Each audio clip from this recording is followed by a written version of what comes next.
그동안 평안들 하셨어요?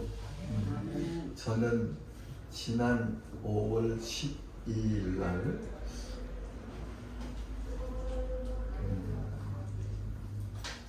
밤에 출국해서 캄보디아 다녀왔어요. 국제공항인 프놈펜 공항으로 입국해서 저 동북 쪽이죠. 그 태국이 있는 국경 가까운 쪽에 바탐방이라는 지역에 갔었습니다. 자동차로. 버스로는 9시간 가야 되고 저 차터에서 대절 택시 타고 갔는데 6시간 가대요. 거기서 주일 2번 보내고 그 다음에 시엠립, 여러분들도 가보신 분들 계실 거예요. 앙코르와트 있는 유적지, 거기 가서 3박 4일 지내고 그 다음에 캐피탈 시티인 프놈펜에 내려가서 남은 시간을 보내고 6월 1일 날 돌아왔어요. 그동안 기도해 주셔서 감사드려요. 그리고 한 20여일 동안에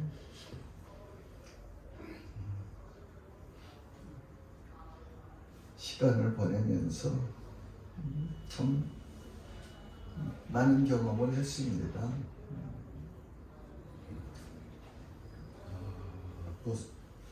참 여러 해 동안 그렇게 선교지를 다녔고 순방했고 했는데 참 심했어요, 공격이. 그래서 그 당시의 생각으로는 나 이제 돌아가는 건가? 근데 분명히 아직은 할 일이 있어서 불러가시지는 않을 것 같은데 상황이 꼭 죽을 것만 같아요. 고통스러웠습니다. 그러면서 하나님께 매달려서 부르짖으며 기도했지.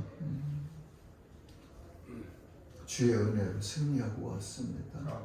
그러면서 여러 상황들을 경험했는데 2가지만 한번 좀 이야기를 나누고 싶은 것은, 하나는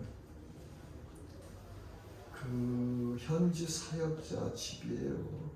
우리 예배실에 넓이가 요 반만 할까요? 반만 하고 길이도 한 요 정도 될 거예요. 그래서 높이는 약간 높은데 중간에 이렇게 중간층을 메고, 그러고서 거기서 한 가정이 살아요. 사역자 내외와 어린 자녀들, 남매, 그리고 이 사모의 친정 가족들 시골에서 올라와서 같이 사는데, 그 참 비좁은 그 환경 가운데서, 그것도 우리처럼 콘크리트 집 건물이 아니고 그냥 저 알루미늄 샤시 같은 거로 그냥 쫙 연립주택 지어놓은, 거기서 살아요. 그런데 그 가정에 웃음이 충만해 보는 거예요. 온 가족들이 그렇게 웃으며 살아요. 거기서 많은 걸 생각했어요. 감동도 받았고, 또 우리가 지금 살고 있는 대한민국의 여건은 그런데 찾아볼 수 없는 그렇게 열악한 환경이에요.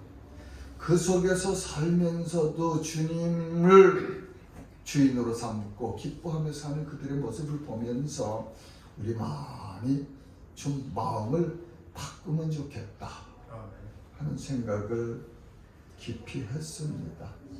여러분, 소유를 따라서, 이 땅에 필요한 소유를 따라서 울고 웃는 삶 살지 마세요. 이 우주 공간에서 내 인생에 가장 중요한 것이 무엇인가? 그것을 잘 생각해서 그것만 있다면 언제나 웃으며 살 수 있는 그런 삶을 사시기를 바랍니다. 또 세 번 주일 예배를 드렸어요. 세 번 주일 예배를 드렸는데 그 사역 현장에서 사역하는 선교사님들 환경이 참 열악해요. 어려워요. 그리고 이 인도 차이나죠. 그쪽에 캄보디아, 베트남, 라오스, 타일랜드가, 태국, 이쪽 인도 차이나라고 하는데 거긴 문화가 전부 불교 문화잖아요. 그 속에서 생명의 복음을 전하는 전사들 얼마나 영적인 공격이 심한지 모르죠. 그럼에도 불구하고 생명 걸고 복음을 전하는 그 동역자들의 삶을 보면서 과연 우리는 우리의 삶 가운데서 얼마만큼 하나님 나라 확장을 위해서 기도하며 헌신하고 마음 가지고 살고 있을까 하는 생각을 해보았어요.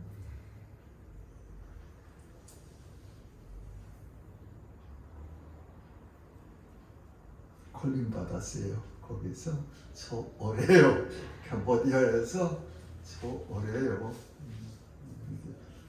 모르겠습니다. 하나님께서 어떻게 인도하실지.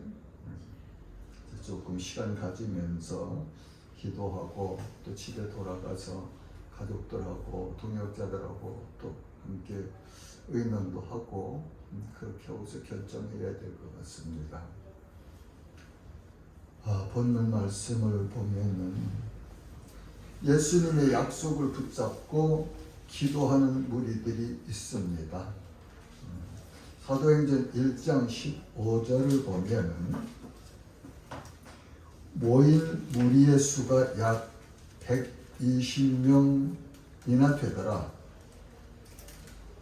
약 120명의 문도들이 예수님의 명령과 약속을 붙잡고 기도하고 있네요. 그들 중에는 베드로, 요한, 야고보, 안드레와 빌립, 도마와 바돌로메, 마테와 및 알페오의 아들 야고보, 셀롯인 시몬, 야고보의 아들 유다가 다 거기 있어 여자들과 예수의 어머니 마리아와 예수의 아우들과 더불어 마음을 같이하여 오로지 기도에 힘쓰더라. 사도들이 있죠.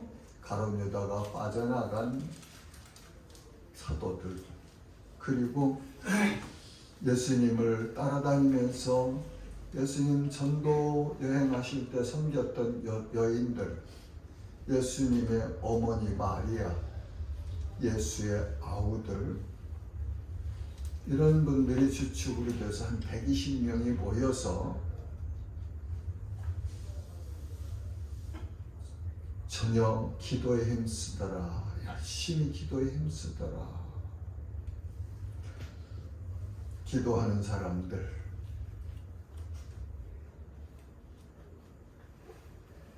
우리 기도하며 살아야 돼요. 기도하며 살아야 됩니다. 기도는요, 내가 무엇을 얻기 위해서 내 유익을 위해서 하나님한테 달라고 떼쓰는 게 기도는 아니에요. 나를 구원하신 내 주인이신 내 아버지신 내 왕이신 하나님과 그의 자녀된 그의 백성된 내가 교통하는 거에, 교제하는 거에, 사랑의 언어를 가지고 교통하는 것, 그것이 정상적인 기도다. 저는 그렇게 정의해요. 한국 교회 속에는 두 가지 유형이 들어와 있어요. 하나는 옛날에 기독교 이전에 믿던 샤머니즘적인 미신적인 사상과 그리고 유교 사상이 들어와 있어요. 그래서 그저 주십시오 맨날 뭐 새벽마다 뭐 시간마다 주십시오. 예, 그거 필요해요. 그러나 기도의 정의는 우리가 그렇게 하면은 조금 빗나갔다. 저는 그렇게 정의합니다. 네.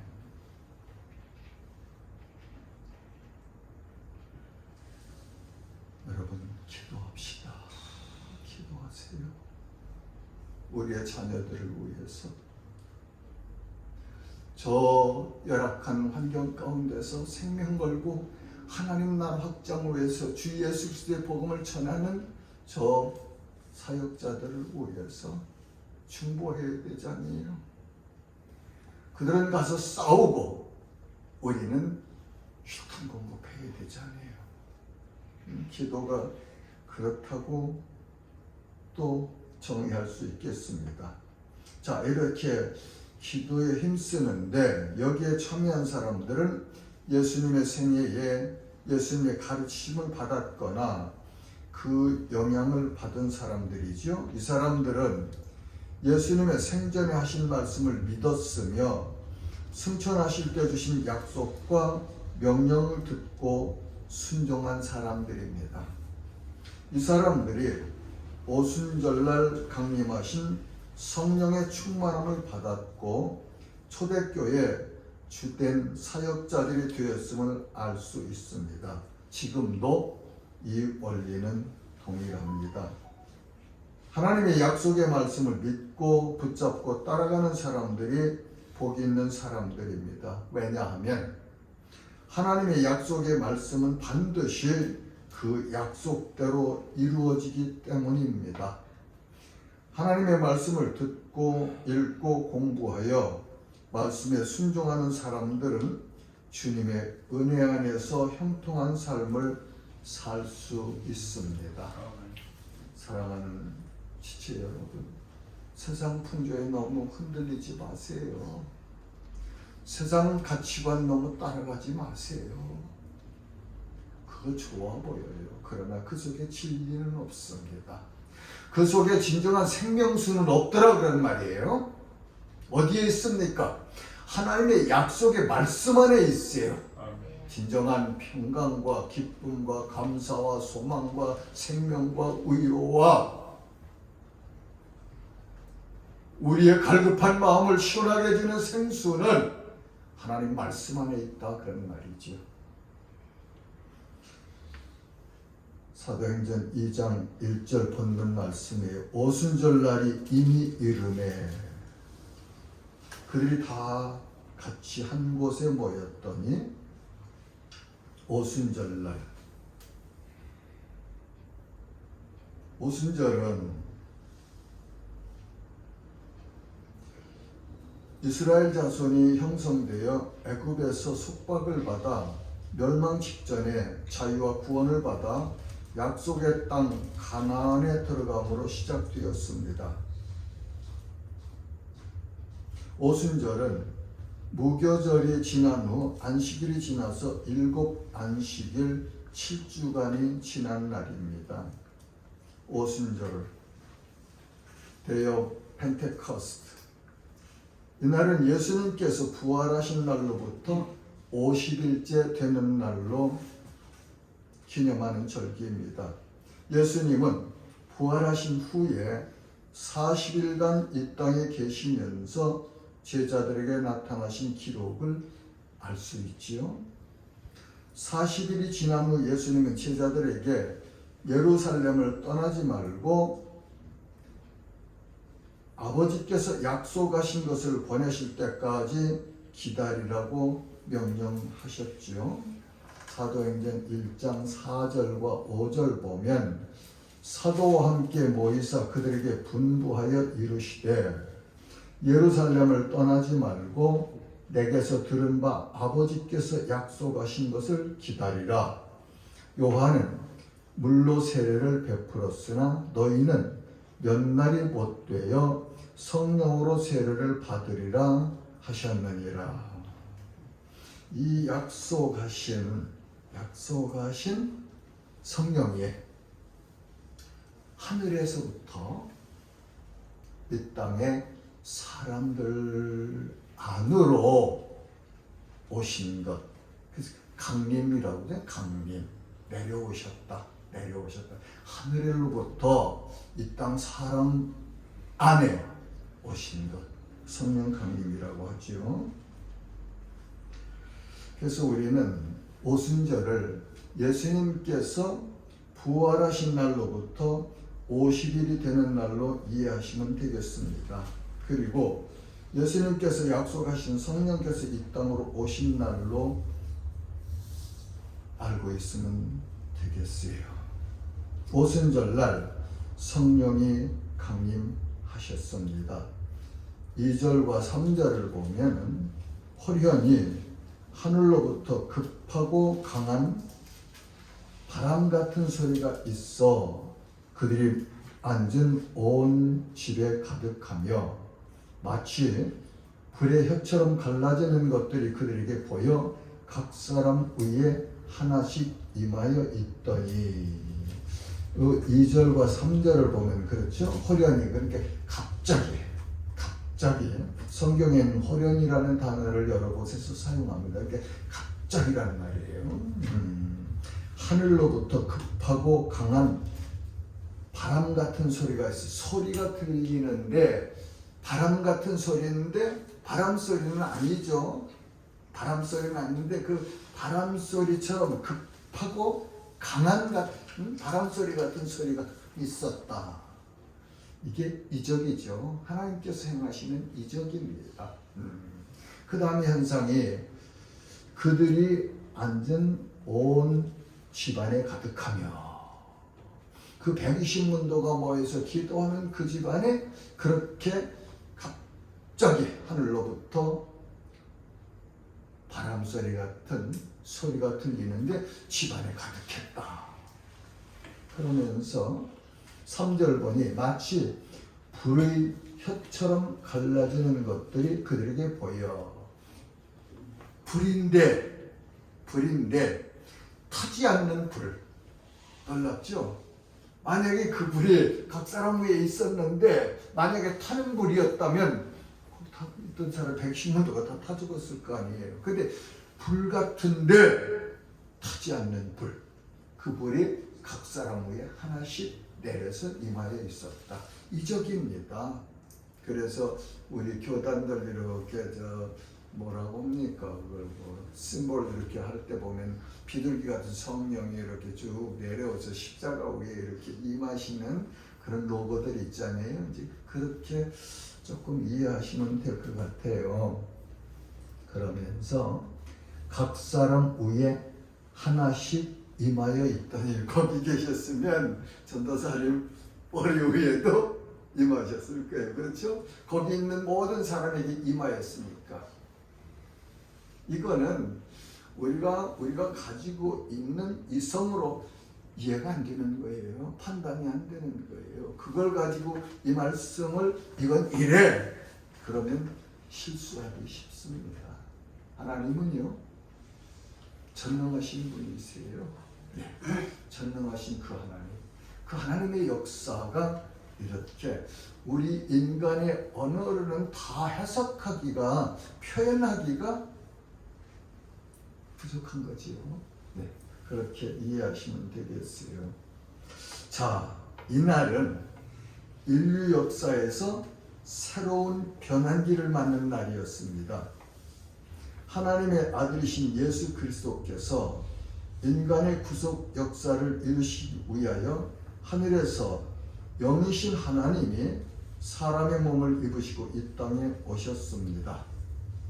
사람으로 오신 예수님은 갈보리 언덕 십자가에서 우리의 모든 죄를 대신 지시고 하나님 앞에서 책벌을 받으셨습니다. 십자가에 못 박혀 죽으시며 흘리신 보혈은 모든 믿는 자들의 죄를 용서하는 능력으로 역사하십니다. 완전하게 용서하시는 능력이지요. 이것은 삼위일체 하나님께서 약속하신 구원의 계획을 이루신 것입니다. 그러므로 이 구원의 효력은 성삼위 하나님께서 인정하시는 효력입니다. 십자가에 죽으신 예수님은 장사한 지 사흘 만에 다시 살아나셨습니다. 하나님의 능력에 장사되신 예수님을 다시 살리셨습니다.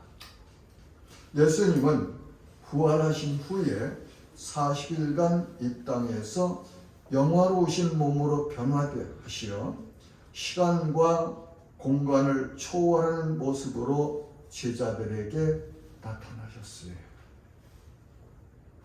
그리고 예수님은 사도들이 지켜보는 앞에서 하늘로 올려주셨습니다. 이 땅에 오시기 전에 영화로우신 하나님의 우편 보좌에 앉으셨지요.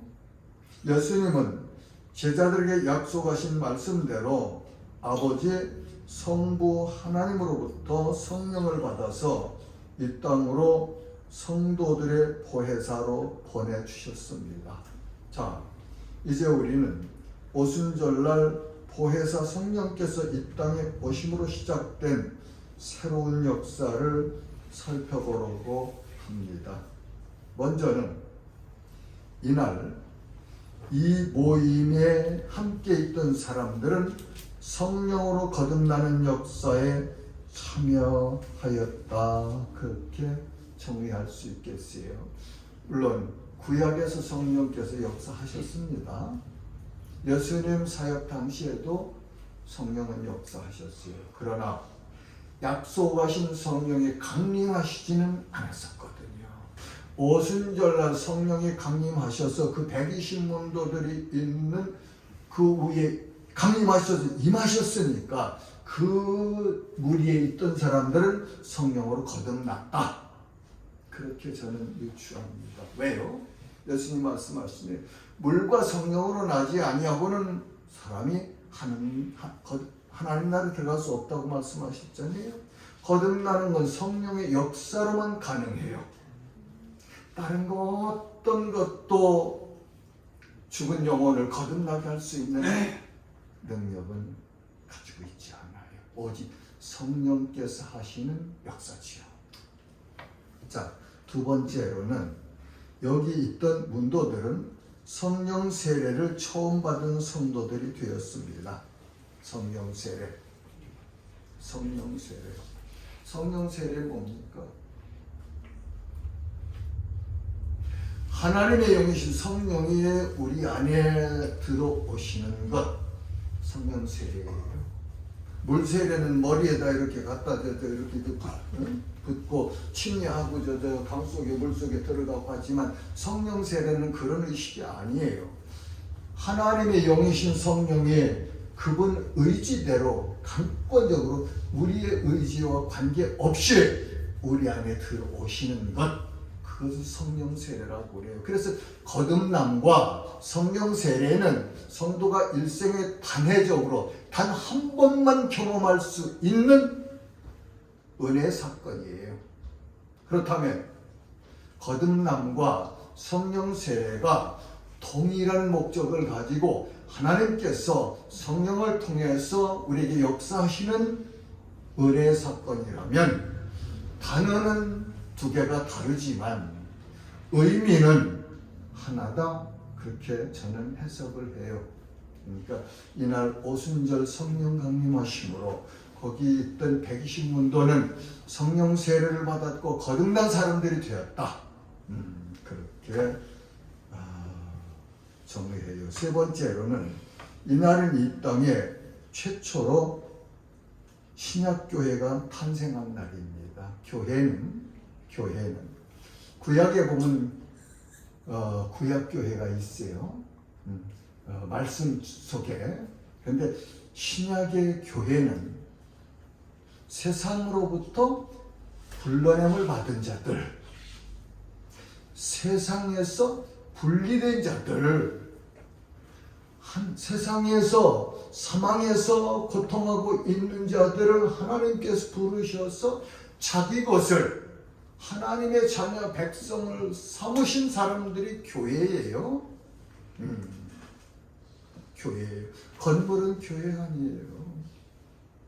건물 얘기하니까 이번에 캄보디아에 가서 그 열악한 환경 가운데서 그렇게 그냥 예배드리다 어제 잠시 교회에 들릴 일이 있어서 저기서 기도하는데 난 많이 감사했습니다. 우리 비록 사이즈는 작아요. 그렇죠? 공간이.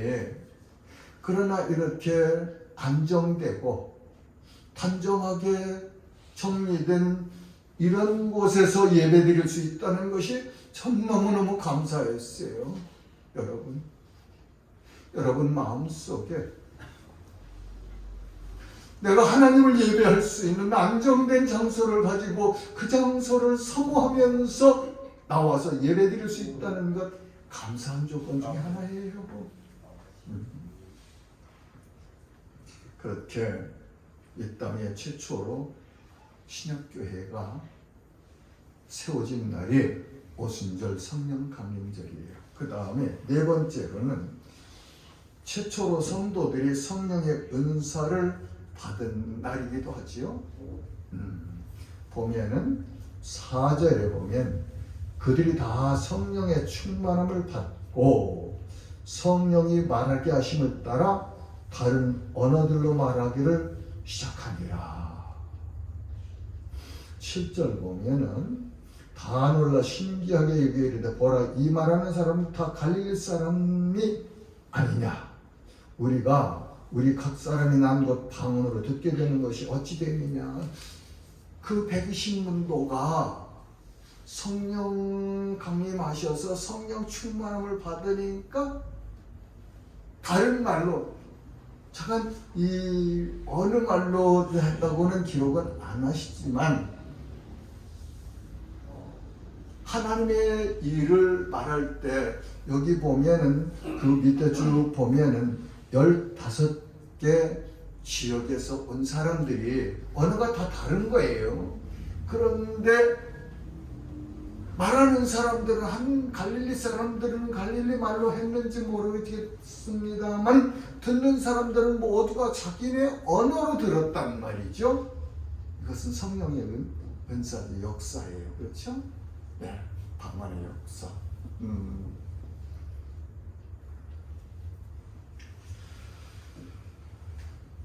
자, 이제 봅시다. 성경 역사에서 하나님께서 우리에게 기록해 주신 성경 역사에서 중점적인 것을 봐야 될 것이 있어요. 우리가 첫째는 저는 그렇게 정해요. 첫째는 하나님의 천지창조예요. 천지창조. 두 번째는 인간의 타락입니다. 인간의 타락. 세 번째는 예수님의 성육신. 예수님의 성육신. 네 번째는 예수님의 계속 죽으심. 다섯 번째는 예수님의 부활. 여섯 번째는 예수님의 승천.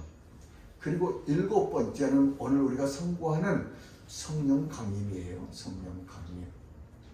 이 일곱 가지는 역사 속에 이미 이루어진 일들이에요. 그렇죠? 자, 이제 남은 게 하나 있어요. 남은 게 뭐냐? 예수님의 재림입니다. 재림. 사도행전 1장에서 사도들이 보는데 하늘로 올라가실 때 천사들이 그렇게 말하자니 왜 너희들 하늘 쳐다보고 있느냐. 하늘로 올라가신 그 예수는 올라가신 것처럼 다시 구름 타고 오시리라. 성경 여러 곳에서 예수님의 재림을 말씀하셨어요. 이 8가지 기둥이 우리가 가지고 있는 이 신구약 성경의 기둥이다. 그렇게 볼 수 있습니다. 자,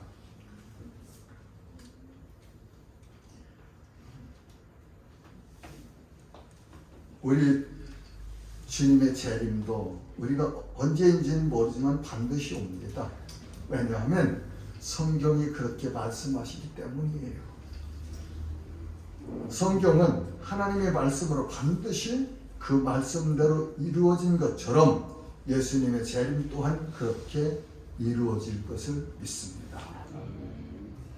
이 땅에 태어나는 모든 육신적으로 출생한 사람은 죄인입니다.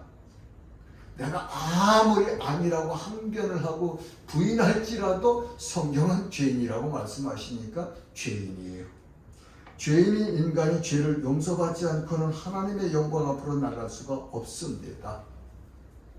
사람이 자신의 죄를 용서받으려면 반드시 예수 그리스도의 대속주심과 부활을 믿어야만 합니다. 이것은 하나님께서 정하신 법이에요. 로마서 10장 9절 말씀은 내가 만일 내 입으로 예수를 주로 시인하며 또 하나님께서 그를 죽은 자 가운데 살리신 것을 내 마음에 믿으면 구원을 받으리라. 내가 만일 내 입으로 예수를 주로 시인하며 또 하나님께서 그를 죽은 자 가운데 살리신 것을 내 마음에 믿으면 구원을 받으리라. 예수님을 주님으로 믿은 사람, 이 사람은 오순절날 강림하신 성령의 세례를 받은 사람이에요. 성령 세례와 거듭남은 하나님의 고유한 절대 주권적인 역사입니다.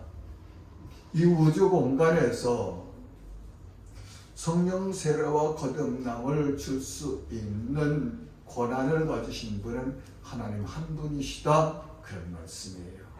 절대 주권이고 고유 권한이고 고유 서역이세요. 이걸 인정할 때 우리가 하나님을 바로 믿는 것이고, 이걸 인정할 때 우리가 성경을 바로 믿는 거다, 그렇게 말할 수 있겠습니다. 우리는 거듭나지 않고는 하나님 나라에 들어갈 수가 없고, 성령 세례를 받지 않고는 역시 하나님 나라에 들어갈 수 없기 때문에 제가 성령 세례와 거듭남은 같은 동의어다, 그렇게 말하고 있습니다. 성령 세례를 받아서 거듭난 성도들은 성령의 충만을 받아야 합니다. 여기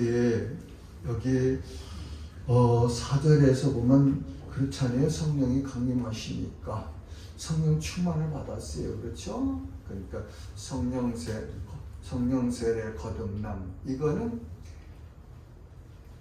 사망에 붙들려서 영원한 멸망을 받을 수밖에 없던 존재가 예수 그리스도를 주님으로 믿어서 하나님께서 주신 은사, 선물을 통해서, 기프트를 통해서 하나님의 사람이 된 거예요. 그 다음부터는 어떻게 돼야 되냐? 성령으로 충만한 삶을 살아가야 돼요. 그것이 성도들이 이 땅에서 지심하고 노력하고 힘써야 될 일입니다. 성령 충만해야 돼요. 그럴 때 아까 얘기한 아주 좁은 공간에서 그냥 더운 열악한 환경 가운데 살면서도 그 가정의 웃음이 뻥긋 거기가 천국이지요.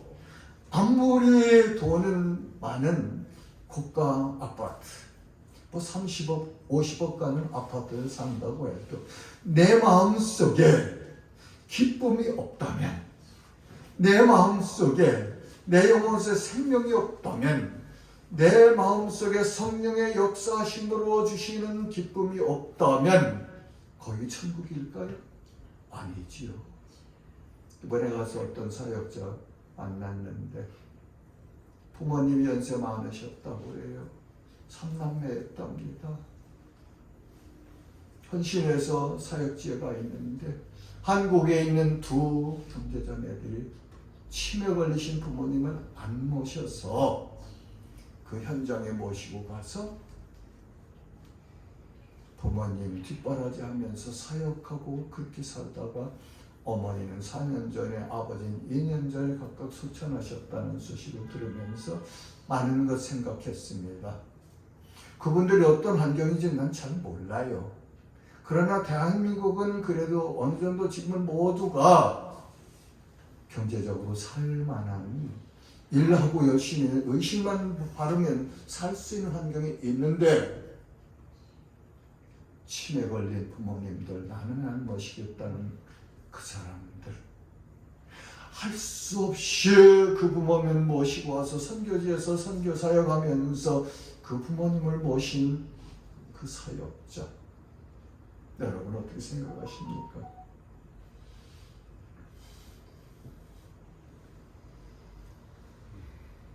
이렇게 성령 충만한 가운데 하나님의 말씀을 따라서 변화되면서 믿음이 성장하고 삶이 변화되는 것, 그걸 성화라고 그러죠. 성화. 성령께서 역사하심으로 우리 거칠었던, 우리 에고, 이기적이었고 했던 모든 것들이 변화되면서 예수 그리스도를 닮아가는 과정, 이걸 성화라고 합니다. 사랑하는 지체 여러분, 여러분은 꼭 성령으로 거듭나시기를 바랍니다. 성령 세례를 받으시기 바랍니다. 거듭남과 성령 세례는 일상의 단회적인 은혜 사건입니다. 이 은혜를 받으시고 항상 성령으로 충만한 생활을 하시면서 성령의 열매를 맺으시는 성도님들로 승리하시기를 간절히 소원합니다. 성령 충만하면 반드시 성령의 열매를 맺게 돼요. 그러니까 내 삶에서 육신적인 것, 육체의 열매를 많이 맺고 있는가? 맺을 수도 있겠죠. 아직 완전하지 않으니까. 성령의 열매가 더 풍성한가? 이렇게 내 얼굴을 거울에 비춰서 보듯이 말씀 앞에 성령 안에서 조명하여 보시면서 그렇게 성령의 열매를 맺어서 하나님께 영광을 돌리는 복된 인생 사시기를 주님의 이름으로 축복합니다. 하나님 은혜 감사합니다.